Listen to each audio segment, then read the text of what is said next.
You can get some great books on the subject. People like Kazumi. People like Kazumi Tabata. His book called Secret Tactics is excellent. And I think he has a few others, one or two others. Anything by Don Draeger. Matter of fact, anything, I believe his name is with two N's, Draeger. Go to abebooks.com or amazon.com. His books on ninjutsu are very good, and his books on anything in the martial arts are very good. Highly focused and dedicated martial artist. Study his life as well. Who else do we have? Ashita Kim. Any books by Ashita Kim are good. Ha Lung. Ha Lung. Excellent. Anything by Ha is very, very good. Also Dirk Skinner.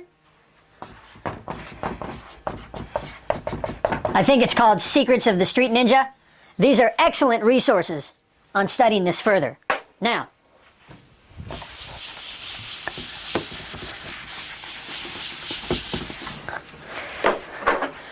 retaining martial vigilance can keep any door open for you and close any door that you don't want opened. And that's another reason 99% of all martial artists fail in applying their martial arts to real life, is they don't retain that same vigilance they had there out in the dojo or in the ring. The moment they step out, they let out, okay? Now, let's get into the history. Starting back in India, the Thuggee cults. That may even be where the term thug comes from. I don't know. The Thuggee cults in India. Okay? There was a Hindu text called the Artha Sastra. Artha Sastra, Hindu text, that talked about spying and mind manipulation. Okay? So did the writings of Kautilya. Worth you studying further. Look that up. Find that. Ooh, good. Kautilya. I just had $1 million idea. I'll go ahead and share it with you. Why not? If you can find this text, it's probably public domain, isn't it? I'll just leave that there with you. I think you can take that the rest of the way. Now, I even think I gave you the spelling on that, didn't I? Okay. China's warring states in the years of 431 to 221 BC is when a lot of this came about. Sun Tzu wrote Ping Fa. That's the art of war.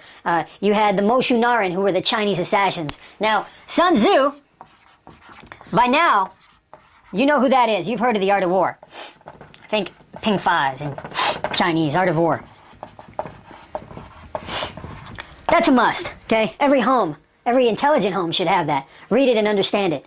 The Moshu Narin were the Chinese assassins that came out around this time as well, okay? They cultivated fear. They cultivated an environment of fear. Ninja, right? The Moshu Narin, the Chinese assassins during the Chinese Warring States period of 453 to 221 BC, okay? The Moshu Narin were these feared assassins. They used Dimmak, the death touch, and that's real, and they used intimidation. And they did so Soviet style. Remember in old communist Russia, how there was such an environment of fear, and every block had a KGB informant and no one knew who it was. And if you spoke out against the Communist Party, they'd come and take you in the middle of the night. That Soviet-style intimidation was used. That was, of course, prior to the Soviet Union. And in the 5th century, there was an influx of Buddhists to Japan. And who do you think may have been on the boat with them? The Moshu Narin. What else do you think might have gotten on that boat with them?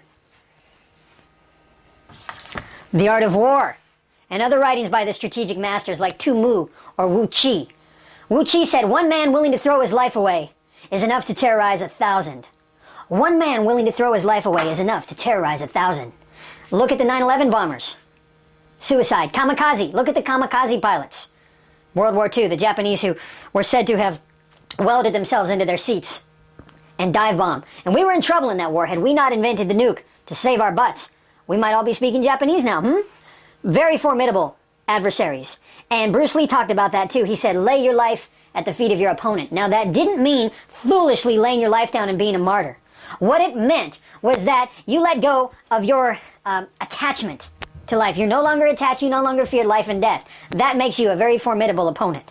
So to Wu Chi saying one man willing to throw away his life is enough to terrorize 1,000. There's a lot to that.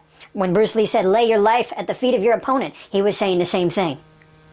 Okay? That if you go in there with the fear of death, you're going to be careful and get killed. That's the kind of strategic concept he was talking about. Now everything we talk about here, ask yourself, how can I use this? How can I apply this? When you don't fear, when you're fearless, when you relinquish the attachment, that's the immediate, all fear is a fear of death. I mean, you lose your job, you fear starvation. It's subconscious, isn't it? But all fear is a fear of death. Now, when you relinquish that fear, you become very dangerous. You become very, very singular in mind. You become empty-minded. So the fear of death is all fear. So by casting out that fear, by being willing to relinquish the attachment to the outcome, is a way to eliminate fear permanently and right now, immediately. When you're so attached to the outcome, oh, I want her to love me so bad, and you erect a shrine, and you put pictures of her up everywhere, okay? Then your life is in her hands, and should the breeze of the wind change, and she find another fair knight in shining armor, and then you're lost. You see what I'm saying? And that goes with anything. If that job or that deal is so important to you, you've got to be half there, half not there. Does that make sense? Half there, half not there. Sure, I'm here and I want it, but hey, I don't need it. What does that do? That creates a compelling, don't you want it? You see what I'm saying? That creates a compelling, don't you want-ness from the other party when you're half there, half not there. You remain that detachment. Now, getting back to our history here. There are other great strategists in books, of course, excellent, that you should study. One all-time classic, which we may talk about later. It's called the Haga Cure. And there are a few great strategic masters. Haga Cure, okay? There's a new one out, I believe, called Budo Secrets. That's quite good. Well worth studying. Now, in the 14th century, there were wars of the samurai clans. Now that increased the ninja activity, okay? So keep in mind, you have the Thuggees in India, okay? Moving over to China with the Moshu Narin, the influx of the Buddhists coming to Japan with them, okay? And they begin to develop these in the mountain provinces, they begin to develop this style, this non-linear way of doing combat. Now think about it. You see these old colonial movies, right? When it's the Yanks against the Britons and they all line up out in the fields and they all line up. Some are crouching, some are standing behind them in lines just shooting at each other. But what did we learn from the Indians? Ah! Psychological warfare. Come out screaming with face paint on. Hide in the trees and chop your head off as you're riding by. No more stupidly lining up and just pecking each other off. Stealth, okay? So we learned that in our early American wars as well, didn't we? So, in the 14th century, when we had the samurai warlords battling each other, we had a lot of increased ninja type of activity. And eventually, they developed more than 50 clans, including the Hattori, the Hamochis, the Fubiachis, and they pretty much controlled the forested area of the Iga and Koga provinces in Japan. And out here in these forest mountains, they could perfect their craft. They could study their martial arts and be left alone. Study their weapons, study their ways of development, and develop their Satsujin Jitsu. Follow me here. Satsujin Jitsu. That's insight into the minds of men. Sun Tzu, let's read him here.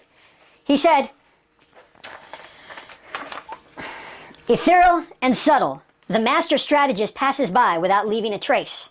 Mysterious like the way of heaven, he passes by without a sound. In this way, master the enemy's fate. And Dirk Skinner, who I talked about earlier, said, a keen insight into human psychology and predictability has always proven the ninja's greatest weapon. And this remains true even today. Remember I talked earlier about programming? Your understanding of programming that you get from this is your greatest weapon in life.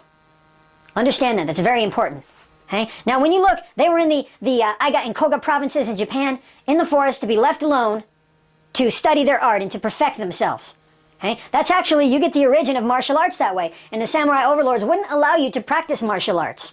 And many of the weapons that we see today, like the nunchaku, the nunchuck, as you call it, that may have been a chain on sticks for gathering up soy, farming implements, like the katana and different, the axes and different weapons were often originally agricultural and farming implements that the villagers turned into weapons because they were not allowed to have weapons. Their practice of the martial arts was done under the cover of barn in darkness in the night in barns. Okay, they had to hide that. They weren't allowed to do that. Does that sound familiar? Not being allowed to have weapons. Okay, it was a Shogun era gun control, if you will. Now think about that. Does it say that history repeats itself? Now, I'm not into politics much. I find it rather disgusting and revolting. But when you see the repetition of history, when you see what disarming does to what an unarmed populace, they're left at the mercy of any armed criminal. Okay? And so we got the development of essentially our martial arts weapons were developed in that way. Now, other clans of ninja, we talked about the shinobi. And the shinobi ninja were left in the mountains, and there were other clans who defied the daimyo, the samurai overlords.